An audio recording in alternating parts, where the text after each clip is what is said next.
할렐루야. 오늘도 하나님의 말씀으로 또 주의 성령으로 충만한 저와 여러분 되시기를 주님의 이름으로 축복합니다.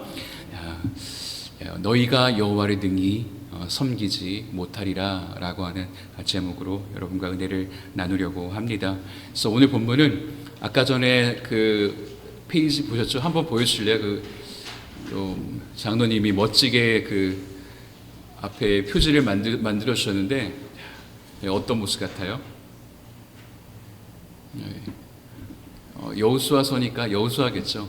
자, 신명기에서는 모세였어요. 모세가 마지막에 세상을 떠나기 전에 모든 임무를 완수하고 이 광야 2세대에게 설교를 전했다면 이번에는 여호수아예요. 여호수아가 이제 모든 이스라엘 백성들을 모아놓고서 이제 유언과 같은 말씀을 전하는 모습입니다. 그래서 저 모습이 딱 그랬을 것 같아요. 여호수아가 백성들을 모아놓고서 이제 마지막 유언을 하는 내용 우리가 살펴보면서 또 하나님의 은혜를 나누도록 하겠습니다. 그 중에서도 우리가 한 번쯤은 신앙생활하면서 한 번쯤은 들어봤을 만한 그 이야기를 여호수아가 하는데요. 우리 15절 말씀 같이 한번 읽어볼게요. 15절 말씀 시작. 만일 여호와를 섬기는 것이 너희에게 좋지 않게 보이거든 너희 조상들이 강 저쪽에서 섬기던 신들이든지 또는 너희가 거주하는 땅에 있는 아모리 족속의 신들이든지 너희가 섬길 자를 오늘 택하라. 오직 나와 내 집은 여호와를 섬기겠노라 하니. 아멘. 여러분 많이 들어보셨죠? 오직 나와 내 집은 여호와를 섬기겠노라. 많은 우상들이 있는 그 시대에 나와 내 집은 오직 여호와를 섬기겠노라 이런 고백을 하고 있는 것입니다. 주님을 섬기겠다라고 하는 것이 아니라 주님만 섬기겠다라고 하는 이 결단은 그 시대뿐만 아니라 오늘을 살아가는 오늘 이 시대에도 우리에게 꼭 필요한 결단입니다. 우리가 살아가는 시대를 포스트 모더니즘이라고 이야기합니다. 포스트 모더니즘의 가장 큰 특징은 내가 생각하는 것이 맞다는 거예요. 이게 틀린 거 없고 너 생각도 맞고 내 생각도 맞고 난 오늘부터 여자 할래 그러면 여자가 되고 그 정도로 사람들의 생각이 중요하다라고 이야기하는 그 시대. 그리고 절대적인 가치보다 상대적인 가치가 더 중요하다라고 하는 그 시대. 그래서 기독교가 표적이 되는 이유 중에 하나가 우리는 절대적인 가치 성경을 믿기 때문에 너희들 너무 편협하다. 왜 다른 것들을 인정하지 않냐? 다른 것들도 다 맞다. 너희들만 맞다고 하지 말라. 이렇게 하는 것이 포스트 모더니즘의 가장 큰 특징이라고 할 수가 있습니다. 그래서 이런 시대에 우리가 오직 나와 내 집은 여호와만 섬기겠습니다. 이런 고백 너무 중요한 결단이고 꼭 필요한 고백입니다. 저와 여러분이 이 시대에도 여호수아와 같이 이런 고백을 하실 수 있게 되기를 주님의 이름으로 축복합니다. 자, 여호수아가 이런 고백을 하고 나서 이제 백성들에게 이야기하는 거예요. 자, 나와 내 집은 여호와만 섬길 텐데 너희들은 어떻게 하겠냐? 모아놓고서 이야기하는 거예요. 자, 여러분은 어떻게 하시겠습니까? 나와 내 집은 여호와만 섬기겠습니다. 그때 이제 백성들이 대답을 합니다. 우리 16절 말씀 같이 읽어보겠습니다. 16절 없나요? 그럼 제가 읽어드릴게요. 자, 시작. 백성이 대답하여 이르되 우리가 결단코 여호와를 버리고 다른 신들을 섬기기를 하지 아니하오리니. 아멘. 참 멋진 결단이에요. 정말 아름다운 모습이죠. 앞에서 여호수아가 오직 나와 내 집은 여호와를 섬기겠습니다. 여러분은 어떻게 하시겠습니까? 우리들도 당신과 같이 하나님 한 분만 섬기겠습니다. 이렇게 고백하는 거예요. 그러면 다 막 박수치고 하나님께 영광 올려드리고 다 그렇게 이렇게 여호수아의 마지막 그 설교 같은 이 유언이 이게 끝나야 될 것 같은데 그렇게 하지는 않아요. 이 여호수아의 반응이 어떻게 보면 굉장히 김 빠지는 모습인데 19절 말씀 한번 읽어볼게요. 19절 말씀 시작. 여호수아가 백성에게 이르되 너희가 여호와를 능히 섬기지 못할 것은 그는 거룩하신 하나님이시요 질투하시는 하나님이시니 너희의 잘못과 죄들을 사하지 아니하실 것임이라. 아멘. 조금 희한한 반응이죠. 물어봐 놓고서 대답하니까 아니요. 너희들은 그렇게 할 수 없을 것이다 라고 이야기하는 거예요. 그런데 여러분, 그렇게 대답할 거면 물어보지를 말든지, 그렇게 물어봐 놓고선 우리도 그렇게 하겠다니까 아니다, 너희들은 그렇게 하지 못할 것이다, 너희는 여호와를 능히 섬기지 못할 것이다, 그리고 너희의 잘못과 죄들을 사하지 아니하실 것이다, 이렇게 김 빠지는 이야기를 한 것이죠.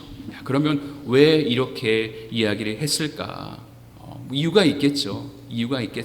그 부분을 우리가 오늘 함께 살펴보려고 해요. 그래서 오늘 우리에게 주시는 하나님의 음성을 듣는 시간이 되었으면 좋겠습니다. 첫 번째 질문이 있습니다. 섬긴다라는 것은 무엇인가? 섬긴다는 뜻은 무엇인가? What does it mean to serve the Lord? 그냥 우리가 봉사하는 것을 이야기하는 것인가? 우리 17절 말씀 다시 한번 같이 읽어보겠습니다. 17절 시작. 이는 우리 하나님 여호와께서 친히 우리와 우리 조상들을 인도하여 애굽 땅 종되었던 집에서 올라오게 하시고 우리 목전에서 이 큰 이적들을 행하시고 우리가 행한 모든 길과 우리가 지나온 모든 백성들 중에서 우리를 보호하셨음이며. 아멘. 자, 백성들이 지금 내가 하나님을 섬기겠습니다, 하나님만 섬기겠습니다, 이렇게 이야기했던 이유가 무엇이었는가 이야기하는 거예요. 뭐라 그래요? 하나님 여호와께서 친히 우리와 우리 조상들 인도하여 주셨기 때문에, 하나님께서 큰 이적을 우리를 위해서 행하셨기 때문에, 하나님께서 우리를 보호해 주셨으니까 우리가 주님을 섬기겠습니다, 이렇게 이야기하는 거예요. 그러니까 지금 하나님을 섬기겠다라고 하는 동기가 뭐예요? 주님이 이렇게 우리를 이끌어 주셨기 때문에, 주님이 우리에게 어떤 것들을 해주셨기 때문에 우리가 주님을 섬기겠습니다 라고 말하는 것입니다. 내가 주님께 이것을 받았으니 받은 것만큼 내가 하나님께 돌려드리겠다라고 하는 것이죠. 이건 뭐 식당에서 서빙 받는 것과 똑같은 것이죠. 우리도 그러잖아요. 식당 가서 밥 먹을 때 서비스가 좋으면은 팁 후하게 주고, 서비스 안 좋으면 팁 안 주고 이렇게 나올 수도 있고, 그러니까 받은 만큼 주겠다라는 것이죠. 그러면 섬긴다라고 하는 정확한 의미는 무엇일까? 우리가 그것부터 한번 따져봐야 될 것 같아요. 섬긴다라는 것은 무엇인가? 여기에서 섬긴다라는 말은 내가 받은 만큼 돌려주겠다라는 게 아니에요. 원어 히브리어를 보면은 섬기다는 할라크라고 해요. 우리 한번 따라서 읽어볼까요? 할라크. 예, 할라크. 뭐 어떻게 하는지 모르겠어요.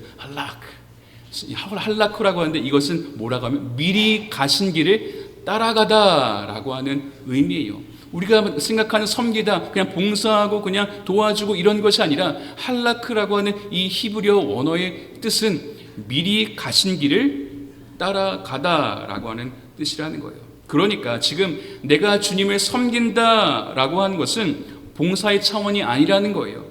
뭔가 내가 대단한 것을 하는 것이 아니고 하나님이 미리 나를 위해서, 우리를 위해서 개척해 놓으신 그 길을 그냥 우리는 따라가는 그 상태가 바로 하나님을 섬기는 거예요. 그러니까 이스라엘 백성들이 출애굽을 하면서 계속 할라크하고 있었던 거죠. 미리 가신 길을, 하나님께서 미리 개척해 놓으신 길을, 광야를 지나서 여리고성으로 와서 약속의 땅에 딱 들어와서 계속해서 미리 가신 그 길을, 할라크하는 그 훈련을 계속해서 받고 있는 것입니다. 그래서 우리가 잘 생각해 보면은 우리가 하나님께 무언가 보답을 하고 싶고 하나님의 은혜에 감사하여서 내가 하나님을 섬기겠다라고 생각하는데, 여러분 한번 생각해 보십시오. 여러분, 전능하신 하나님께서 우리가 섬긴다고 해서 얼마나 만족하시겠습니까? 우리가 하나님께 보답한다고 해서 우리가 1억을 드리든 2억을 드리든 엄청난 것들을 드린다고 해서 그것이 하나님께 얼마나 큰 도움이 되겠습니까? 여러분 다들 그런 경험 있으실 것 같아요. 집에서 또 특히 아이들을 키울 때 뭐 베이킹이나 뭐 이렇게 많이 하실 텐데 저도 아이들이 어렸을 때 좀 해봤어요. 그래서 피자를 만들어 봤어요. 아이들이 어디서 보고 왔는지 피자를 만들어 보자는 거예요. 그래서 피자를 어떻게 만들까? 어쨌든 요즘에는 뭐 유튜브 잘 나와 있고 하니까 이제 보면서 해야겠다 했는데 마침 마트에 이 반죽된 거 피자 반죽을 팔더라고요. 그래서 피자 반죽을 사와서 만드니까 피자 만드는 게 그렇게 어렵지 않은 거예요. 그냥 쭉 펴서 그냥 토핑만 하고 그냥 그 오븐에다 구우면은 딱 짜잔하고 나오는 거죠. 뭐 맛은 뭐 그냥 그렇다고 할지라도. 근데 아이들이 호기심이 있으니까 우리 반죽도 만들어 보자는 거예요. 반죽까지 만들자고? 그거 좀 일이 너무 커지는데? 라고 생각했지만 그냥 코스트코 가면 우리가 10불 정도면 우리가 피자 한 판 사 먹을 수 있잖아요. 근데 굳이 이거를 꼭 해야 되나? 라는 생각이 드는 거죠. 그래도 하자고 하니까 한번 해서 이렇게 몇 번 이렇게 만들어서 먹었던 기억이 있습니다.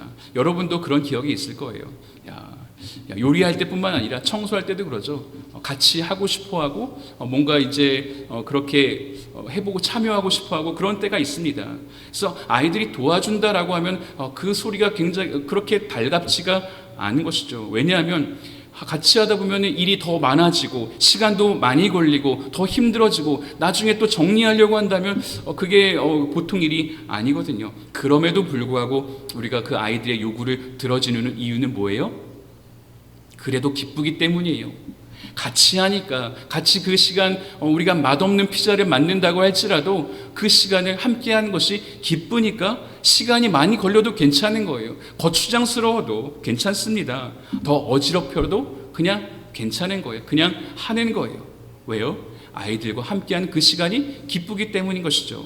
하나님도 마찬가지입니다. 우주 만물이 다 하나님 건데 하나님께서 지금 우리가 어떤 큰 거를 드린다고 해서 만족하시는 것도 아니고 내가 뭔가 큰 거를 크게 섬겨 드린다고 해서 그 섬김이 필요한 것이 아니라 우리를 부르시고 우리와 함께 하시고자 하는 그 이유가 뭐냐면 우리가 피자를 잘 만드는 것이 중요한 것이 아니라 같이 만드는 것이 중요하기 때문입니다. 그러니까 오늘 우리가 섬긴다라고 할 때 너희들은 나를 섬기지 못할 것이다 라고 말씀하신 첫 번째 이유가 뭐냐면 섬긴다라는 것은 우리가 무언가 큰 것을 드리는 것이 아니라 하나님께서 미리 만들어 놓으신 그 길을 그냥 믿음으로 따라가는 것이기 때문에 사랑하는 성도 여러분, 지금 하나님이 우리에게 원하시는 것이 무엇이냐 하면 우리가 지금 그냥 하나님을 즐거워하는 거예요. 우리에게 뭔가를 뺏어내려고 하고 뭔가 더 헌신을 요구하고 희생을 요구하시는 것이 아니라 그냥 신앙생활하면서 하나님과 함께 걸어가는 것, 하나님이 우리에게 그걸 원하신다라는 거예요. 피자 잘 만드는 것 중요하지 않아요. 그럴듯하게 만드는 것이 중요하지 않습니다. 하나님께는 그냥 같이 가는 게, 같이 만드는 게 중요한 것입니다. 그래서 이것이 바로 섬김이라는 거예요. 그렇다면 두 번째로 우리가 이게 섬김이라고 한다면 과연 이 섬기는 것이 우리에게 가능한 것인가? 우리가 정말 주님을 섬길 수 있기는 한 것인가? 이게 우리가 할 수 있는 영역인가? 이런 생각이 드는 것이죠. 우리 16절 말씀 다시 한번 같이 읽어보겠습니다. 16절 시작. 백성이 대답하여 이르되 우리가 결단코 여호와를 버리고 다른 신들을 섬기기를 하지 아니하오리니. 아멘. 결단코 절대로 하지 않겠습니다.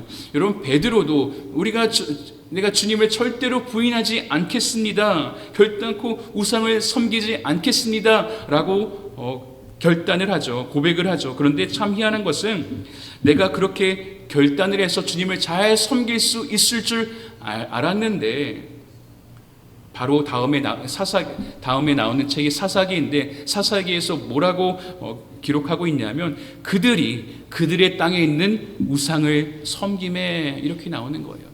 지금 여호수아가 이 여호수아를 마무리하면서 이렇게 고백을 했는데 다음 나오는 사사기에서 시작하자마자 그들이 우상을 섬김에 이렇게 이야기가 이어지는 거예요. 무슨 말이에요? 결단이라는 것이 나를 바꿀 수 없다라는 거예요. 여러분 그렇지 않습니까? 우리가 얼마나 수많은 결단을 하나님 앞에 하고 있습니까? 그런데 그게 잘 지켜지던가요? 우리가 예배 끝나면서 내가 이제 주님만 섬기겠다라고 예배당을 나가지만 우리의 삶 속에서 조금만 문제 하나가 터져도 우리의 신앙 전체가 흔들리는 것을 우리가 경험하지 않습니까?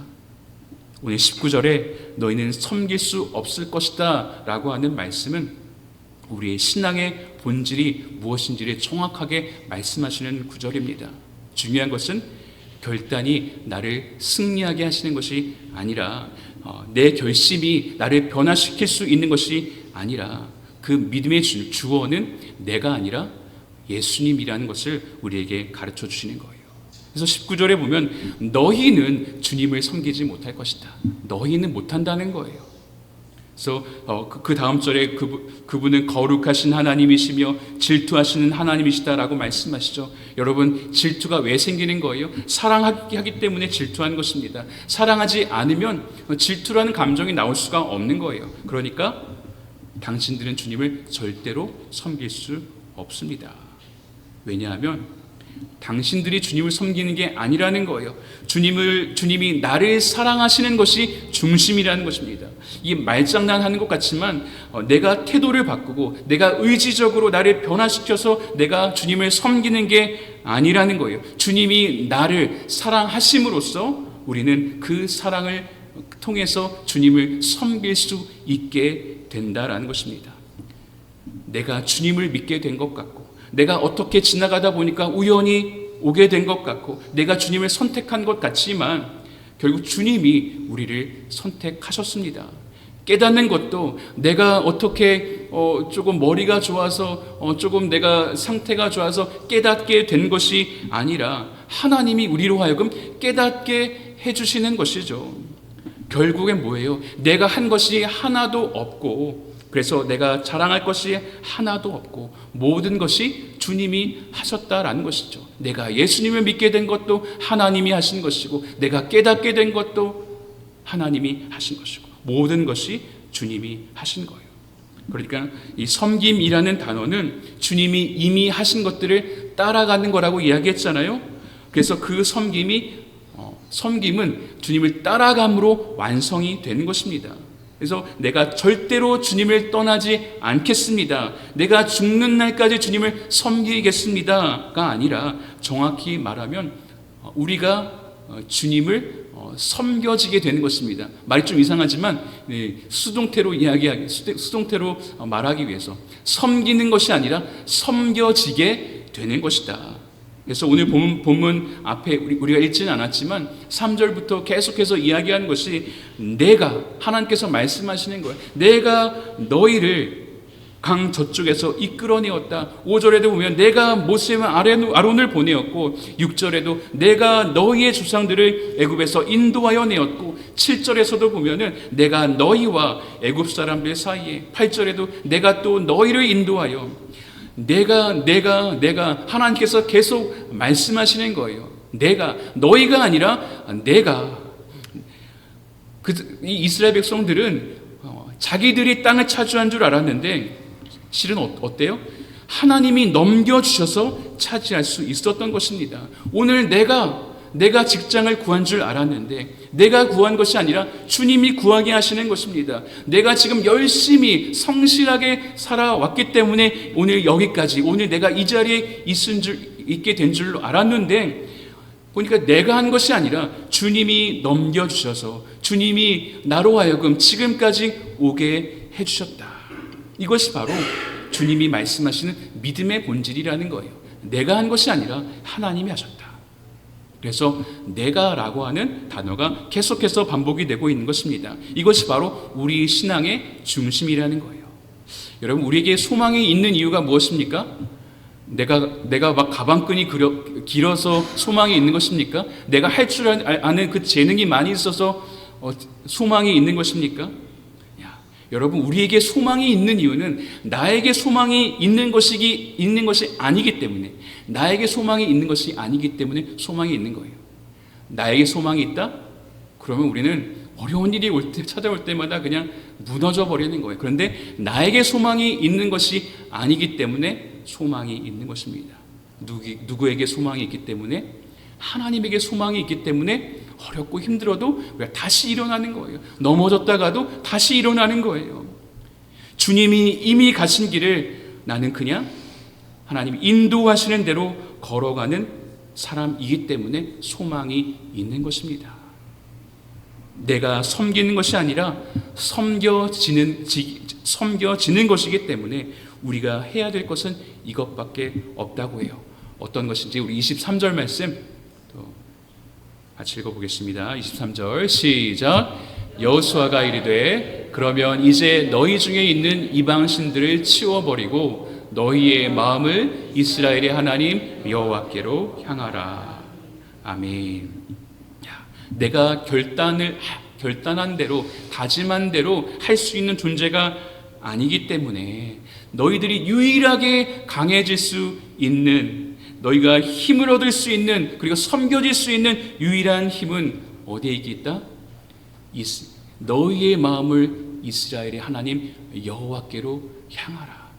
하나님, 그냥 방향을 하나님께로 향하는 것, 이것이 우리의 힘이고 능력이다 라고 가르쳐 주는 것입니다.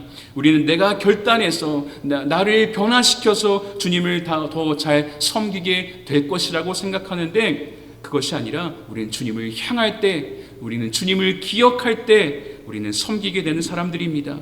내가 끊임없이 무언가를 바꾸고 내가 내 안에 있는 단점들을 고치고 치우고 내가 뭔가를 변화시켜서 뭔가 더 큰 일을 하고 하나님께 드리는 사람들이 아니라 우리는 주님을 향할 때, 주님을 기억할 때마다 강해지는 것이고 주님을 바라볼 때마다, 주님을 생각할 때마다, 주님을 묵상할 때마다 오늘 말씀처럼 하나님께서 우리에게 힘을 허락해 주시는 것입니다.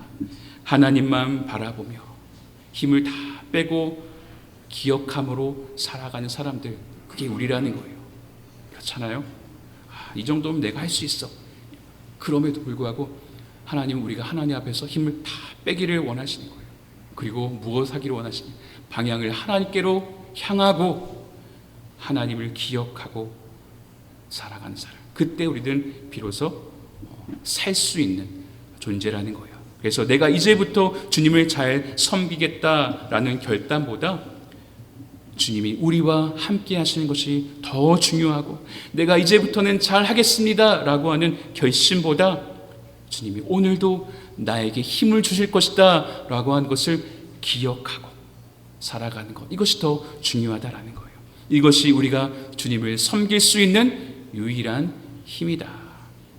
사랑하는 성도 여러분, 저와 여러분은 주님을 온전히 섬길 수 없을 것입니다. 우리는 결단하고 결심하지만, 다짐하지만 우리 계속해서 실수하고 넘어지고 날마다 부족하고 또 죄를 짓고, 여러분, 내가 주님을 절대로 제대로 섬길 수가 없는 사람들입니다. 그러나 오늘 하나님께서 우리에게 너희가 아니라 내가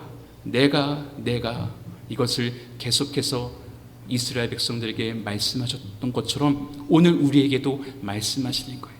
너가 아니야. 내가 하나님이 우리를 이끌어 가시는 것입니다. 그래서 오늘도 다시 한번 그 주님을 향하고, 그 주님을 기억하고, 그 주님을 묵상하고, 그 주님만 생각하면서 그래서 주님이 섬겨지게 되는 그 은혜가 저와 여러분의 삶에 있게 되기를 주님의 이름으로 축원합니다. 우리 같이 기도하겠습니다. 하나님 아버지, 감사합니다. 오늘 말씀을 통하여 우리가 주님을 섬기는 것이 무엇인지 다시 배우게 하심을 감사합니다. 오늘 여호수아의 고백이 우리의 고백이 되어서 오직 나와 내 집은 여호와를 섬기겠노라. 우리의 힘으로 섬기는 것이 아니라 주님이 주신 힘과 능력으로 주님 가신 그 발자취를 따라가며 천대 만대 주님 한 분만 섬기는 믿음의 삶이 되게 하여 주시옵소서. 감사드리며 예수님의 이름으로 기도하옵나이다. 아멘.